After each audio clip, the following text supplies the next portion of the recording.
For all of you writers or would-be writers in our audience, you will enjoy a presentation, The Writer's Habit, coming to the Willard Library. Local author Jean Knight Pace has the event agendas. Welcome back to Lifestyles. Good to see you again. Thank you. It's good to see you. Well, let's talk about the name of the event is intriguing because if you are a writer, you know you kind of need to have some good habits. You do, and it's easy not to have good habits. It's easy not to have good habits. Because you don't have a boss telling you you have to. So it's kind of all up to you whether you do it or not. Yeah. So this is kind of about how to figure out a routine for yourself and do it.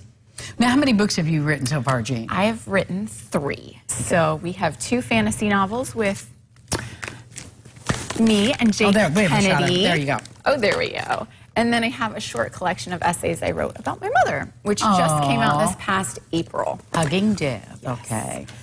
So now you've got these under your belt. Yes. When you started, how have your habits changed from when you began to where you are now at your level of professionalism? The truth is that my habits are very similar. I have more time now and I give it more time, but even when I had little babies at home and I was in my 20s and I was just publishing an article or a story every few years, I would write every day for a period of time.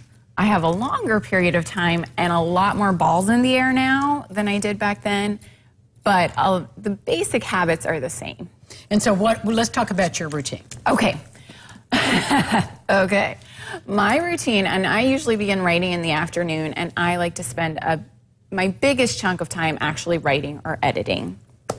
But once you've got some stuff going on, there's marketing to worry about, publishing to worry about, all of those things to worry about, advertising to worry about. And so those each need their little piece of the pie too. And so we'll talk about how to balance these things without losing your writing time, because that's something that can happen as you get a few works under your belt. All of a sudden you're marketing all the time and the 3rd book in your series just falls off or whatever. Well, let's talk about that, because when you get to your level where you've already got a couple of books going and you're working on to the next one in a series, the pressure of getting that done with working with a deadline. Yes. That's a whole new can of worms, isn't it? It is, because all of a sudden instead of a hobbyist, you're a professional. And so, again, I think the habits are the same for the hobbyist and the professional, but they do morph. Well, the pressures are different. The pressures are very different. You've got a publisher and an editor breathing down your back going, I need this by the end of September. And a publishing date, and it's supposed to come out, and people want it to come out, and you want it to come out too. So when you're right, this is a series, is it not? This is, and this is complete. So it's really this is just complete. The 2. Okay. Now, when you're writing a series and you've got to keep that more than a thread going, what are the challenges with that? So staying true to the story. That's a great question. The challenges are, keeping the whole story, but also keeping each book interesting and exciting without just having it be kind of filler details for the next book. And so you've got to keep your overarching story for however many books you have, while also remaining true to the story of that book in that time.